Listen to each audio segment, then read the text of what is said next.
Hello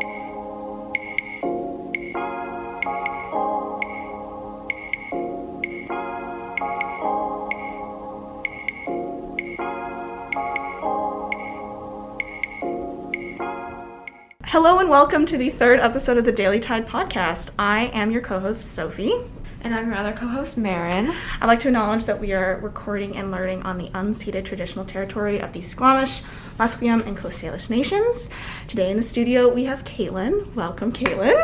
Hi, thanks for having me. First, it would be really lovely if you just kind of said what you've been doing recently. What's your professional title? Sure, yeah. My name is Caitlin Pierzchalski. I'm the Executive Director of Project Watershed, which is a nonprofit based in the Comox Valley. Awesome. Thank you. So what initially made you interested in marine biology and marine sciences in general? Yeah, I've always loved the ocean, as do most people in this profession. There's something about not knowing what's under the surface that's really interesting to me. Mm-hmm. I grew up on a lake, and I spent a lot of the time just swimming in the lake and diving down and seeing what was there. So then when I went out and was exploring kind of ocean shorelines, I was like, oh, there's even so much more here than there is on a lake. You know, lakes just don't have as much biodiversity. So being on the ocean shore and just like wondering what was below the surface was really kind of what drove me to find out more, you know. Right. Yeah, that's awesome. It's awesome when that curiosity that's like developed so early on can lead us through our career paths. We're super interested in that. Yeah. And so I'm sure that led you to choose your area of undergraduate study. And more specifically, we were also wondering what made you choose Dalhousie against other programs around Canada, or if you were applying internationally as well. Mm-hmm. So I specifically, like when we think about the oceans, I was specifically really, really drawn to kind of the biological component. So that kind of helped me identify marine biology as my like realm of interest really, really early. Having said that, DAL is one of the only programs in Canada that actually allows an undergrad specialization in marine biology. Mm-hmm. So that choice was pretty easy. There wasn't a lot of other options. A lot of the other programs are kind of ocean science related or oceanography based, but I was specifically really interested in the marine bio component. So Right. A lot of our listeners and us as well are looking specifically for ways to get into marine biology as a career, and looking through first, number one, schooling and stuff. So like I can say for myself, I'm very interested in Dalhousie as well. So this kind of information is like really useful for anyone in this process of listening to this podcast. Yeah. Do you want to talk a bit about your experience at Dalhousie and what that program was like for you? yeah, DAL was great. There's so many folks within their faculty that are doing like really, really, really top tier research and just like driving so much innovation in the ocean sector, which is so cool. So I got to learn from like some really incredible scientists, you know, like I got to take a class with Boris Worm and like people who are like, you know, just such legends in the marine biology world. So they have an incredible faculty. They have a lot of great facilities. Halifax in general is a really fun city. You know, like the overall population is really young. It's comparatively small to Vancouver. And it just feels like a really tight-knit community. So it's for me, living in Halifax was so wonderful as well. So the school is great. The city of Halifax was wonderful too. Was that a big move for you? Were you already quite close to Halifax, where you're originally from? No, I grew up in the Okanagan actually. Okay.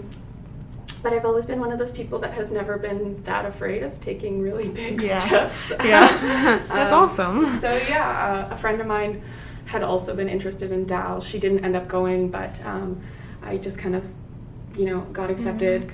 Was really grateful and thankful to get a little bit of a scholarship there, and I was just like, oh, right, let's go, let's do it. Awesome. And the first couple of days were really scary. I moved out there all by myself. I think a lot of folks had their like parents or like some sort of support system kind of come out and move with them. But I've always been a bit of a functionalist. I was like, that's so expensive. You're taking like a really expensive flight. And, like, just to drop me off. It's fine. I'll just go on my own and figure it out. That's impressive. So it was a little scary. Definitely was scared at points, but you know, it just kind of gave me like a lot of resilience to be like, you can do a big step, you can do a hard step, you can do something that scares you, and it'll turn out great. Yeah. Would you say that Dalhousie kind of changed your view on what exactly you wanted to learn or specifically specify in? Like, did you take a specific class or meet specific people that made you realize, more like Watershed, which is very specific, but something like that? Yeah, I don't think that my interest was too... I don't know, it was a while ago now. I graduated in 2011, so I'm trying to think about if I had a specific interest coming out of my undergrad. I think generally I was just really interested in doing advocacy work for the oceans coming out of my undergrad, but I also kind of came out of my undergrad in a really interesting time in kind of the wider Canadian climate of science, because it was at a time when, Stephen Harper and the government at the time wasn't exactly like pro-science for science sake, and there was a lot of like muddling of scientific opinion that was maybe contrary to what their government wanted people to be saying. Right. So it was quite a challenging time for science, and I actually came out of my undergrad feeling pretty disillusioned in a way, because I knew that I wanted to be involved in advocacy of some sort, and kind of during that time, being a scientist and also being an advocate was a pretty contradictory thing. I think now there's a lot more openness to that. But at the time, you were either a scientist or you were an advocate, and if you tried to be both, a lot of the time it undermined your kind of scientific integrity. Yeah, it was almost like advocacy was seen more as like your feelings towards it, so it kind of slashed your facts of it all. It made you seem inherently biased, which I think is so funny, because the more and more you learn about stuff, the more you understand those systems, and the better equipped you actually are to be an advocate for them. So it seems kind of like ironic. It does. It's backwards. For sure. I think that's changing. I think we're really lucky that like the people that are teachers that have come from different places and different backgrounds, they're starting to see that like intersectionality between advocacy and science, which is really exciting. And I think that's a big part of this program too, so it's awesome. Yeah, I used to see kind of like that's basically what this is about. Exactly. Learning about marine biology and conservation. So it's really exciting to see how that's changed quite quickly in the past few years, I think. And then you did a graduate degree as well, and there was some time in between those two degrees, right? So what made you decide to take a graduate degree, and what did you do in between those two degrees? Yeah, so in 2011, like I said, I was feeling pretty disillusioned when I finished school. And then I was in a very bad car accident near the end of that year. And it was kind of one of those, it's okay. And it was kind of one of those things that really changed my worldview. And so I became a baker for a while. So I actually was from about 2012 to about 2015, I think. I was actually a pastry chef at a restaurant in Victoria, and I really enjoyed that. It's always something that I wanted to explore. And I really believe in people just like pursuing their passions and seeing if it's what fit. And the funny thing about that is that while I was doing it, I was really loving like the practice of it and like learning those skills. But the big piece that actually drove me back to do my master's was that I felt like I wasn't contributing to my values enough in the world. There was this huge piece of me where you're like, you're having fun being a pastry chef, but you have these really strong values that you want to like contribute to, the oceans being this beautiful, thriving place, and you're not. So it was actually really that kind of just like shook me awake. And so after that, I went out and looked for master's programs that were aligned with my values. I tend to be very like application based or like very practical. So I like when science research can be kind of turned around and applied in the real world. So that's what's really drove me to look at this ecological restoration program that I ended up taking as a master's. Right. That's awesome. Right, and where did you take your master's exactly? Yeah, it was a joint program between SFU and BCIT. Oh, right. Awesome. Yeah, cool. And how would you say, what's the main difference between Dalhousie and those schools? Would you say that one's better than the other when it comes to marine biology? Or would you say that it depends on what you're looking for?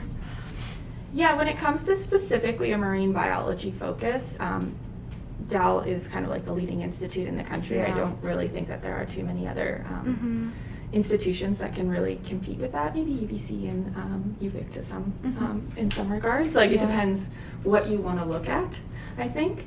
SFU, they do a lot of really interesting climate adaptation and mitigation work that I kind of got to work in a little bit when I was there. That was super interesting.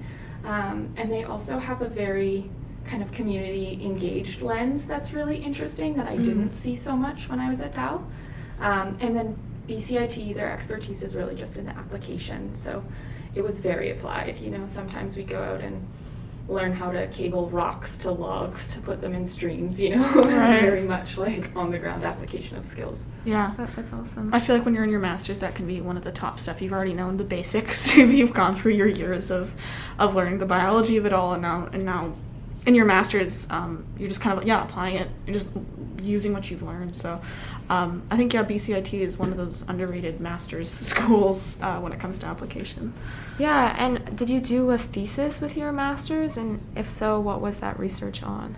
Yeah, so the master's that I did is what you call a course-based master's. So there is a research component to it, but it's not like the main focus of the work. So a lot of kind of more research-based masters, you basically come up with a thesis at the beginning, and then you spend those 2 years basically taking a lot of courses that would augment your capacity to be able to do the research in the end. Right. So ours was more of like what you'd call an applied research project. So it's like you do find a question and work towards an answer, but you don't have as much time spent putting towards that. So my master's research was focusing on stormwater quality in the North Shore here. Oh, awesome. So looking at specifically stormwater contaminants in the different streams. So I looked at a big suite of different streams and what the stormwater contaminants were in those streams. I specifically looked at heavy metals.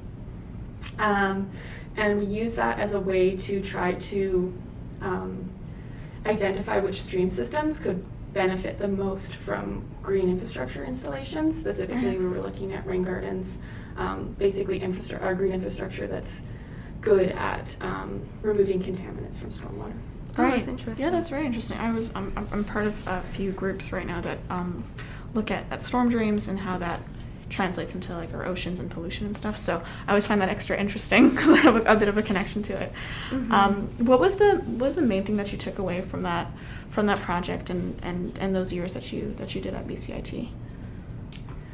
Oh, that's a big question. From the project specifically, I think I took away the fact that, you know, the little thing that I am doing can actually have a real impact. You know, like what we did is we identified specifically this one creek that had a huge input of stormwater contaminants, specifically copper and zinc.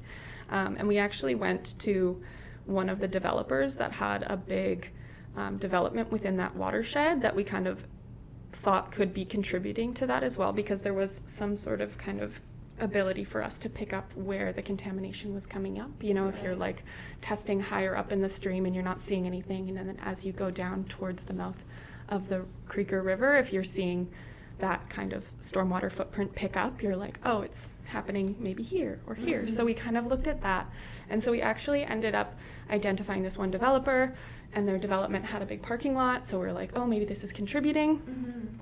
And we went to the developer, and they actually were super interested. They were super forward thinking and super interested in what we'd found. Oh, that's awesome. And so they actually ended up donating a piece of the parking lot to us. Oh, wow. And we were able to install a demonstration rain garden there. So for me, one of the things that I wanted to do the most was to do research in a way that was really applicable and that would somehow benefit in a really tangible way. And so, yeah, it was cool that I was working in a larger project that allowed us to do that. Yeah, that's exactly what it did. That's awesome. Yeah.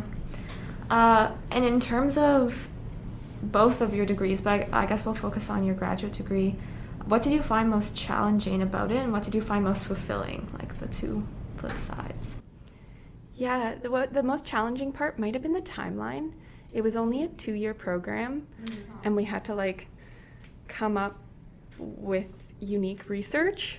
And so you don't have a ton of time to be able to, you know, come up with a question and then figure out how you're going to sample and then analyze your data and then come up with a result. Like, especially for some of us, we hadn't picked our question until the end of the first year. So, there's very little time to actually sample for data, collect data, and then be able to, refine it and see if you can come up with any answers. So one of the ways that I kind of got around that is actually by analyzing already present data. So I looked at pre-existing data that was collected and kind of did a meta-analysis on that. So that allowed us to kind of skirt around that challenge, but the timeline was very challenging for a lot of people. Yeah, I can imagine. So much to get done in not much time. Yeah. Mm-hmm. The most fulfilling part, I think, was the relationships I made, actually. I mean, maybe that's not like the most sciencey thing, but I met a lot of like really wonderful people that I might not have been able to meet otherwise. And I love following along with these people and like seeing what they're getting up to and the really cool work that they're able to do. Some of them are doing all of them are doing really incredible things. So it's cool to be able to follow along and to be able to share in their successes. Right. Yeah, that's super special. Yeah, kind of speaking of relationships, what would be your biggest tip for students hoping to go into to university and studying very similar things, possibly even just going into Dal or BCIT? What would be something you'd like to tell them right away? Yeah, don't be afraid to go talk to your profs and get to know them. A lot of the time they're there for the students. They're there for you. I was a bit intimidated when I first went to school. I was like, oh, these people don't know me. I'm in this big class. I'm just a blip on someone's radar. But, those times that I actually did get to meet my profs and talk with them and develop relationships, that's so rewarding. And if you do want to pursue something like a master's or further education beyond that as well, it's really important to have those relationships with profs as well. So not only is it rewarding from just kind of a relationship building capacity, but it's also could potentially really important to furthering your career progress as well. Right. Yeah, I think that's one that I've talked about a lot. And I've heard multiple people say to go talk to your profs, use those office hours. Yeah, those connections are everything. Yeah. It seems so minimal and like simple, but when you think about even like high school, like talking to your teachers can do weirdly so much so fast. So why would this really be any different? Yeah, just put yourself out there. Yeah. And that's another one, just put yourself out there. Find those people that, share interests and have similar passions and go out and learn from them and build those relationships. I have so many friendships from my undergrad that I still carry to this day, some of my most special friends. So For sure. Would you say that during your master's, just kind of closing on your school career here, was there a big intersection of kind of like self-application and self-learning? Was that a much more bigger aspect of it, or is it a lot more collaborative? It does depend. I mean, obviously, since this was course-based, there would be times where we would do team projects, but our applied research was all self-driven. And having been a kind of quote-unquote older student when I went and did my master's, some folks went straight from undergrad to master's, I had this really strong awareness that I wanted to be there. It was exactly what I wanted, and therefore I had no problem like just being really committed to it and really driven in that. So that was a big piece as well. So a lot of it was self-driven, specifically that applied research piece. Yeah, that's really special that you had like all that perspective after like going down other paths and finding that this is like exactly where you want to be. I think people are scared to just like try something else because they've never considered it, or they're like, oh, I can't do that, and then it actually just refines and really clarifies where they should be. So. Yeah. How'd you say that idea of both collaboration and kind of self-application has translated into what you're doing now, and if you could expand on that as well? Sure, yeah. I love collaborative work. I think that the projects and ideas that I've been the most proud of have been ones that have been formed with other people, just talk. And I love talking about ideas with people that are just equally excited about whatever they're equally excited about, and so if multiple people can come together and kind of create something that excites all of them, and it'll probably have so many different perspectives and kind of different avenues that you can pursue. That's something that really excites me. So I love that about the work I do now too. Right now we're working within the Comox Valley with an academic institution there, and we're just talking about all the possibilities for partnership and the areas that we can work together.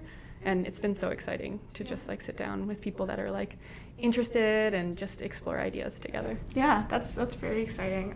Could you expand a little bit as well on the past projects and kind of the history of this organization, this Watershed organization that you're a part of? Yeah, so Project Watershed is a stewardship organization that works very specifically within the Comox Valley. So a lot of their work is based on kind of knowledge, information, and action. So it's about generating knowledge through research, but then also taking that research and knowledge and applying it and engaging the wider community in that work. So a lot of the work that we actively do now is restoration in some capacity or another. Typically, right now, a lot of our focus is on kind of coastal and nearshore environments, but in the past we have also done quite a bit of work that's a little bit higher up in the watershed, and we still do some riparian work as well, but a lot of our focus has been on those coastal and nearshore ecosystems.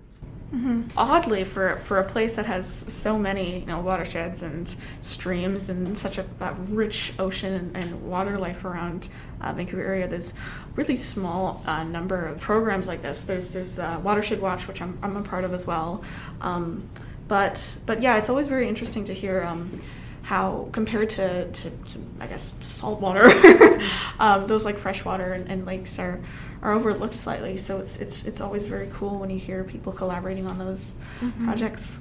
Yeah, and what are you like most excited about starting in your work? Like you talked about like that collaboration aspect. What kind of things are you guys talking about right now?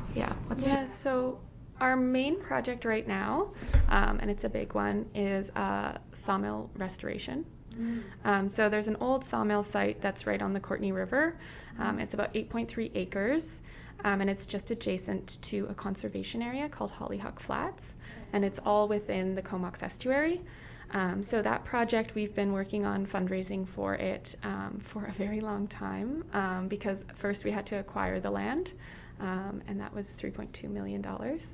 And then we had to start restoration, which we started at the beginning of this year. And all of that work is being done in partnership with the municipality of the city of Courtenay, as well as the Comox First Nation.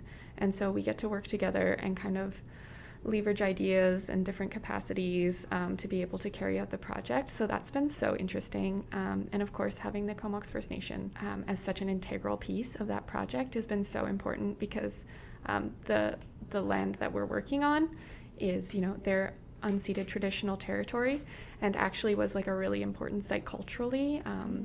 Within the estuary, there are Sitka spruce trees. And so there's very few Sitka spruce groves left kind of regionally where we are. And those trees were traditionally used as tree burial sites as well. So there is some information to say that the site that we're working on now was actually used for that same capacity. So it's so important and interesting for us to be working with the Comox First Nation and learning from them about what they want to see the final restoration design be. And there are a handful of elders still in the community that remember that site pre-development. It was developed in the 1950s. So a couple of them have come forward and just, spoken to how important it is to see the land kind of being returned back to that, both back to them and back to nature. So that must be so rewarding to hear that, gratitude that. Oh yeah, I cry often. That's beautiful. That's awesome. So important. Yeah, I would definitely cry too. It's bigger than just conservation work and ecology work. It's a larger idea, and it's that, once again, like we spoke about, the intersectionality between just science and working towards a different future, and the more personal aspect of it, and how it connects to you and your values and morals and what you care about and other people's values and morals. That's lovely. Would you say that this is one of the bigger projects you've worked on right now? Oh yeah, this is the biggest restoration project I've ever done, for sure. Yeah. It's huge. So just acquiring the land was $3.2 million, and then the restoration work will take about 5.5. Holy cow. Yeah, so it's a lot. We've spaced it over 3 years. But yeah, like this past year, when we started in February, March, it was just 8.3 acres of concrete. So this past year we spent pulling up all the concrete and crushing it up so that it can be repurposed as fill, and then that was used kind of throughout the Comox Valley in various capacities on like developments and things like that. And then this next year we'll do the earthwork, so that'll be kind of the biggest piece. So that's when you're actually like moving all the land and recontouring it, bringing in like better soils, some topsoil, and then doing a lot of the planting. So next year it'll really start to take the shape of what it'll finally look like. So yeah, so it'll be really cool. And then that final year, which is year 3, which is 2023, 2024, there's a big sheet piling wall that splits it from the river right now. So then that final year will actually be us going in and pulling out the sheet piling wall and letting the water flow into the site again. And I just know, thinking about it, that will be also another crime. Yeah, Definitely. That'll be that sounds like it's going to be all very the special. waterworks. Yeah, literally. Water will flow. Yes. Is there anywhere that our listeners and even I can, or Marin, could kind of learn more about your project? Is there anywhere you're updating it online?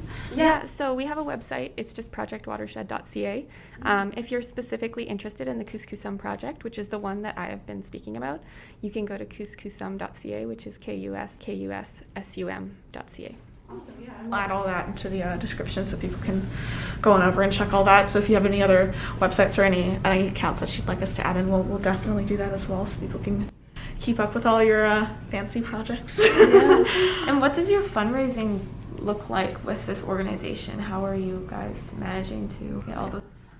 Yeah, it's a dynamic strategy, to say the least.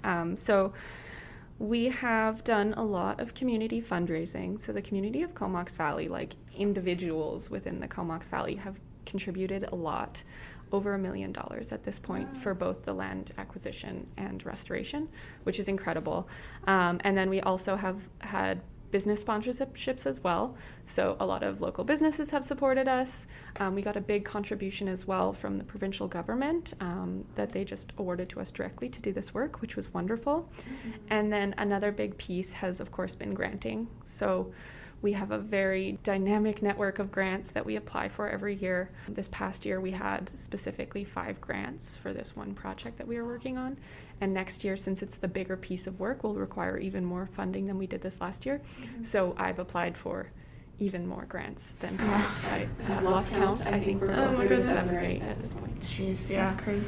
Yeah, we're well known in the grant world. We've had to do a few sign up sheets to help with this podcast. So I understand how time consuming that can be, and for something way bigger, like it would be a lot of effort, a lot to keep track of. Yeah, we need to buy some headphones. You need to completely demolish an entire piece of land. So there's the difference. And rebuild it. Yeah, It's pretty crazy sometimes the amount of money you're like asking for. You know, we did a big ask recently that's multi-year, so it's not all for 1 year. But I was like looking at the final total, I was like, I am asking you for $1.4 million. So it's been great. Yeah. Holy cow. So needed. So what's your connection with Oceanwise? How do you know this community of people, and how have you kind of connected with them? How did you start that path? So I started working with Oceanwise as a program specialist just for the general Ocean Bridge program back in, let me get this date right.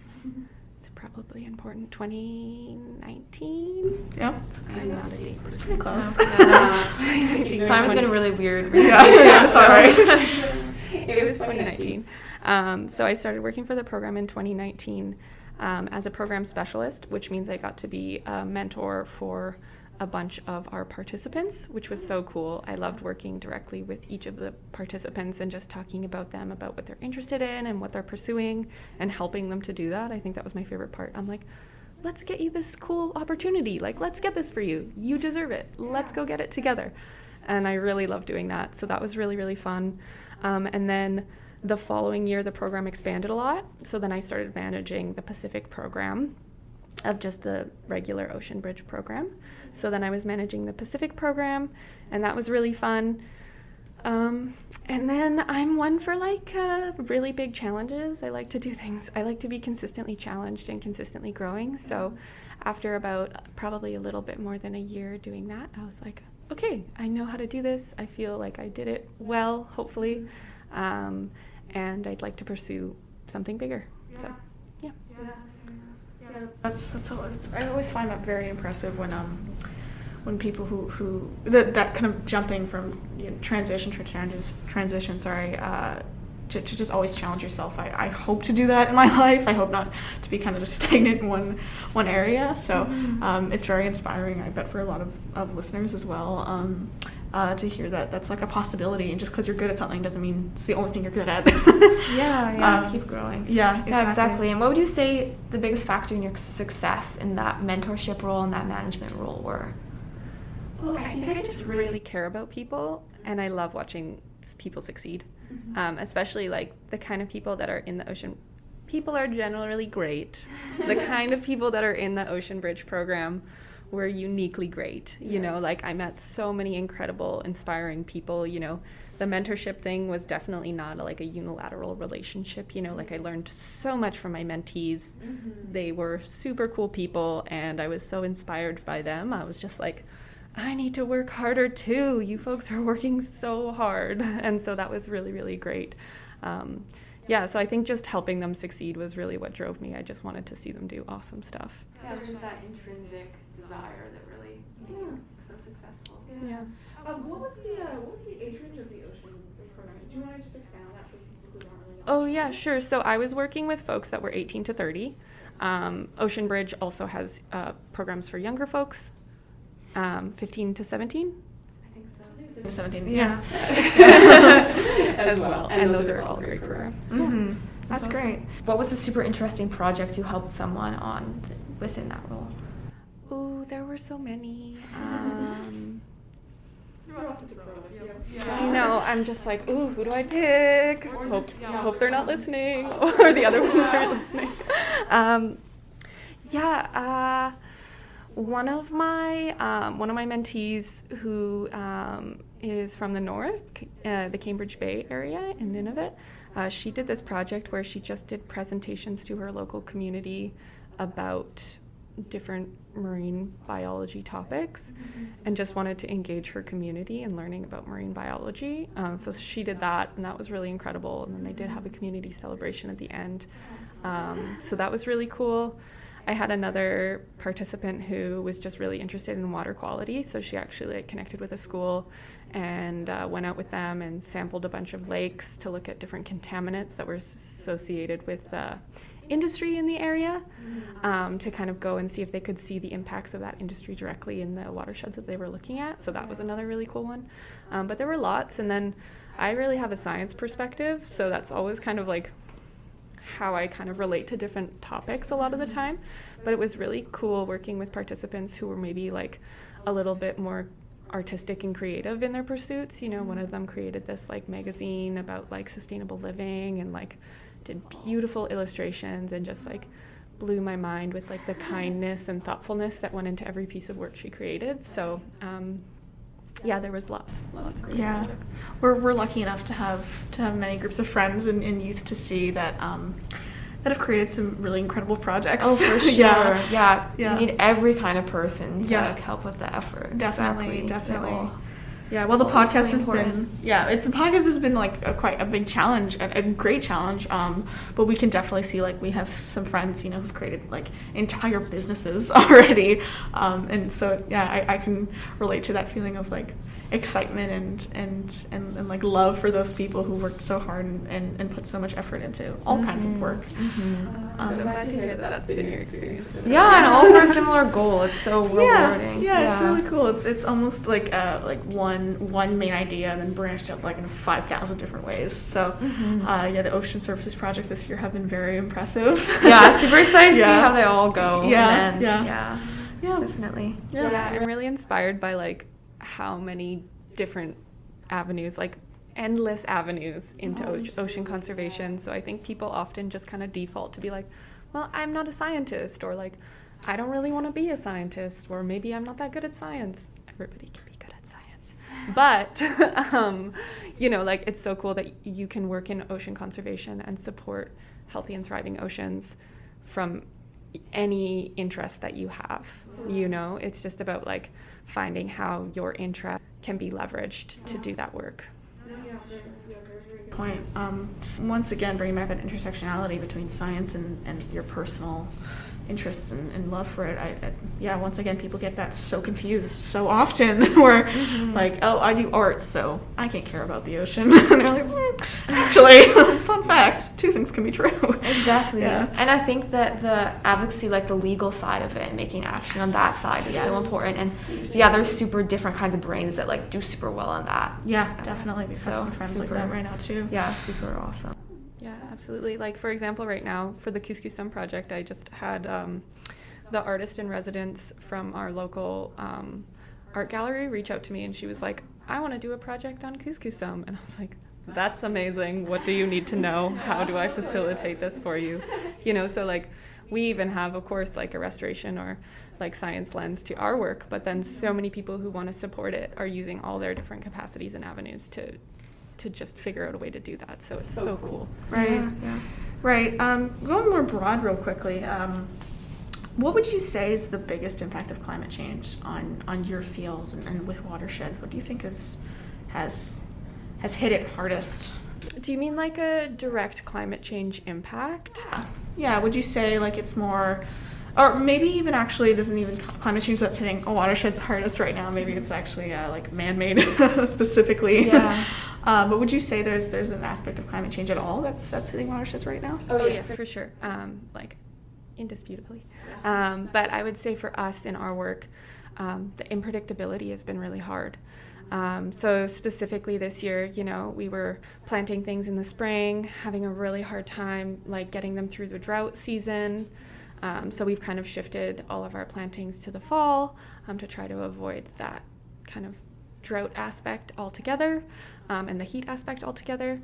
But then we also saw we had crazy weather this year. Yeah. So then we also got like really, really heavy rains at a really weird point. So we actually had to shut down construction for a bit because we can't work when it's super, super wet and muddy. So that kind of slowed things down. And then we actually had to shut down earlier in the season so that we couldn't continue some of the work that we had planned for November. So that got pushed into the spring. And then, it's kind of a slow cascade of just like trying to be as versatile in your planning as possible so that you can respond to these things. Mm-hmm. And then, of course, with our restoration, the design of it as well is designed with sea level impacts and increased flooding attenuation as well. So we have about 1 meter of sea level rise integrated into our site design. And then we've also designed it to be relatively resilient from flooding as well, which is another one we're seeing a lot of. Yeah, that's super important. So many things to consider and things that, are happening right now that nobody even thought you would have to consider so quickly. Yeah. So that's crazy. What would you say for our listeners, what's the most important thing to do and like to educate yourself, but also like personal actions you could take that help those kind of effects? Yeah, I'm a really, really big advocate of supporting systemic change. Mm-hmm. I think one of the things that has been really disheartening for the individual is this feeling of like not being able to do enough, right? Or not feeling like the things that we do in our average lives is going to contribute in a significant way. So I think holding, the systemic polluters and governments and, any sort of, global organization that has the capacity to actually make really big significant changes, I think holding them accountable is huge. Yeah. And then still doing those things in your life so that you feel like every day you're doing a bit, every day you're doing a piece. Mm-hmm. And then really finding out the pieces that you're passionate about and pursuing them. Yeah. And I think there's no bigger commitment you can make to climate change than making it the focus of your career. That's right. What you spend so much of your time doing. If you commit all of that time to some sort of aspect of fighting climate change, that time will not go unrewarded. Yeah, definitely. Yeah, and I can see in your past exploits and your past careers that you've always kind of incorporated that idea of calling out these larger corporations and calling out these systemic issues. So, I believe that has to be focused on a lot, especially right now. And especially with other social justice issues, it kind of all connects, right? Mm-hmm. I can see that that's very important. And for listeners, as well as us, who are younger, and going into school and like post-secondary, no matter where you go into, making sure that conservation aspect, that sustainability aspect, that fighting the patriarchy aspect, I guess, kind of always follows you. Yeah, exactly. There's nothing going to be more rewarding. Like, you have to dedicate so much time to it, so it might be something that really sits with you. Yeah. Resonates with you, for sure. Yeah, definitely. I actually noticed on your LinkedIn when I was reading about you that you've worked with the Pacific Spirit Park Society, and I live right by Pacific Spirit. What was your role within there? I'm interested because it's super important to me. I was their restoration coordinator. Oh, yeah. Loved it. So I first started working with them, setting up a monitoring program for all of their restoration projects that they've been doing in the park for many years. So kind of just like looking at restoration success and how those systems are recovering, and what plant growth you're seeing over time, and so that kind of work. And then I actually, during that time, the woman who was kind of like the lead staff person, I think the program coordinator, she stepped down, and then I stepped into that role for a bit as well, and that was also super rewarding, just coordinating all their programs and getting to engage with like this amazing community of people who care about that park so much. And it's such a beautiful park, like it's such a gem, like that fact that in such an urban environment you can have a park that has kind of ecological values as the priority. So that's really cool. Yeah, I think those green spaces are so important to actually have that desire to fight for them in the first place. Yeah. Like how you grew up on the lake, and that really like started your whole passion for advocating for it. Yeah, I think a lot of people, especially youth, to see, we all, in our applications, we can definitely bet that we all wrote like, well, growing up in the ocean, I kind of liked the ocean. Yeah. So yeah, being next to those areas, it's definitely very, very important. Yeah, it shapes you, for sure. Yeah, definitely. Would you say that working in like a more of like a forest-centered environment was a bit of a shift? I'm imagining, but was there some stuff you took away from that you can kind of combine in this now? You're working in an area that kind of combines both of those things now, so I'm guessing you were able to incorporate a lot of it too. Yeah, absolutely. So when I first finished my master's, the master's program in general didn't have a very strong marine biology skew, so it was actually quite hard to find projects that were marine focused. A lot of people did a lot of freshwater work, as well as kind of coastal, so like kind of tidal marsh work as well. And then there was obviously a lot of work on like forests and grasslands as well. So a lot of the work that I studied was actually more forest-based work. And who doesn't love big trees? So it was really easy for me to kind of pivot. And, since all these systems are so connected, yes, my marine biology might be my like first love or whatever, but like when you're working in the forests, it's so easy to see how those like the big trees and those beautiful ecosystems are connected to the sea as well. Yeah, it's a very cool science when you learn that combination of roots and sea. A lot of people use that idea of how it's always a cycle, and it's very interesting when you see how many scientists and marine biologists have gone back and forth as well. For listeners and for us, once again, would you say there's any programs or I guess programs is the best word to use, that can help with learning more about ecology, but specifically forest centered? Would you say there's any areas that we should look at? Yeah. Do you mean like school programs? Yeah, and outside of school programs, maybe even at that park as well, if there's any programs that you came across while working there. Yeah, so the Pacific Spirit Park Society, they do a lot of really diverse work, and they're really also great at educating around why they're doing specific actions. So you can engage directly with them in the kind of community science piece, which is cool because you can learn some field-based skills, which are super valuable when you transition into the workforce. And then you're also learning about why, so they have like a bog monitoring program, so you're looking at like water levels and kind of different chemicals within the water as well, different parameters. They have a ton of great programs. They also have like a vegetation monitoring program, so if you want to learn like all the shrubs and trees that you see in the forest and be able to identify them, you can hone those skills in those programs. That's very awesome. Cool. Yeah, I would definitely love to be able to be the person who just like can point at like, that is a huckleberry, that is just like they have lots of huckleberries. That's true, actually. Yeah. I love being able to do that. I just love walking in the forest and being like, this is my friend, the huckleberry. Yeah. Oh, that's super awesome. On your left, just become a full tour guide with your parents. Sometimes I definitely have to be like, okay, stop, Caitlin. Like, I'll be with friends and I'll be like, and this one, and this one, and this one, and you kind of have to gauge your audience. Are they tired of me? I feel like that with the ocean now, and after learning so much about like intertidal zone and stuff, now I'm always just you forever. Yeah, basically just become a teacher for no one. No, for everyone. You're a teacher for everyone. Yeah, exactly. Amazing. Yeah. Would you say that after leaving the park and going back more into water-based, do you have almost a preference, would you say, or are they pretty close? They're all great. Like, I'm very drawn to the oceans. Yeah. So when I found out about some of our kelp restoration projects that we were doing, I was like, get me in the water. I want to see the kelp. But equally, like, I love being in forests as well.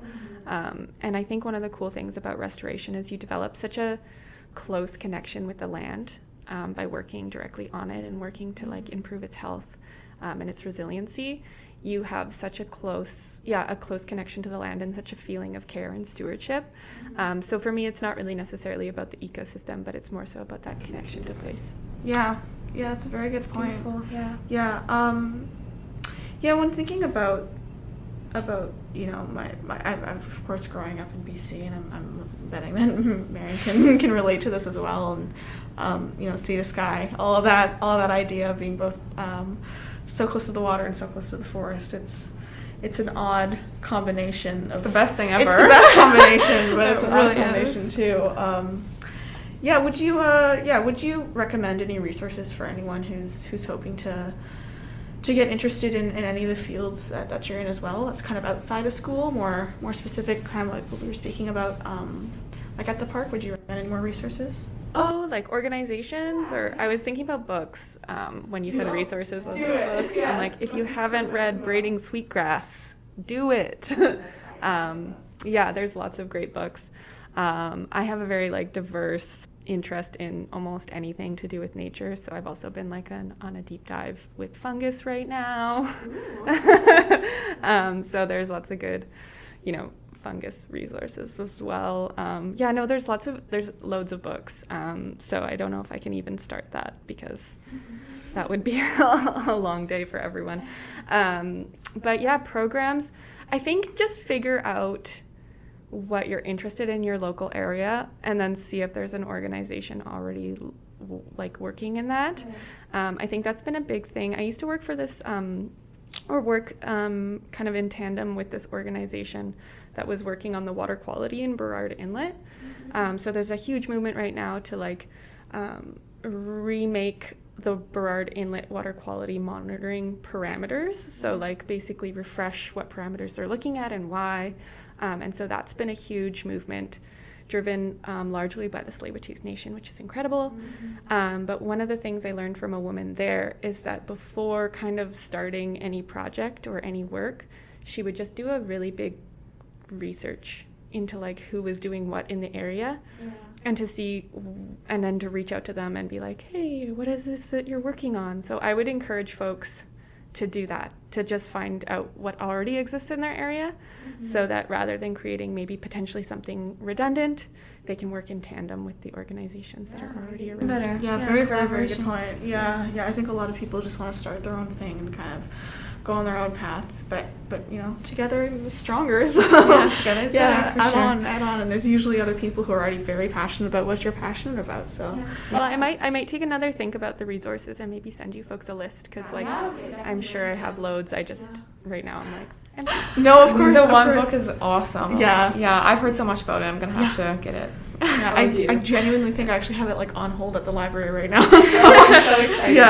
I'm so excited for you. Yeah, it's a beautiful book. Braiding Sweetgrass. Yeah, we'll add all of that in so people can find it on their own as well and educate themselves if wanted. But thank you so much. I think that's a natural place to end. Yeah, we appreciate you giving us your time and your energy for this, and just educating all of our listeners about your path. It's so inspiring. Yeah, all the different ways you have gone. So thank you. No, thank you. This has been such a treat. Yeah, Awesome. thank you very much.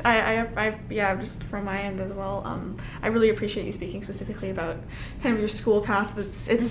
It's rare to hear that. There's so many different paths in marine biology. Marine science is such a huge, broad thing. For people who are really interested in watersheds or specifically interested in those schools like I am, it's very exciting and uplifting to hear people who've had such a phenomenal life, who've done such great things with the path that they've gone on. So, yes, thank you so much for coming on. Thank you for saying that. That's so great. It was such a pleasure to meet you folks. You're both going to do wonderful things. Thank you so much. Thank you.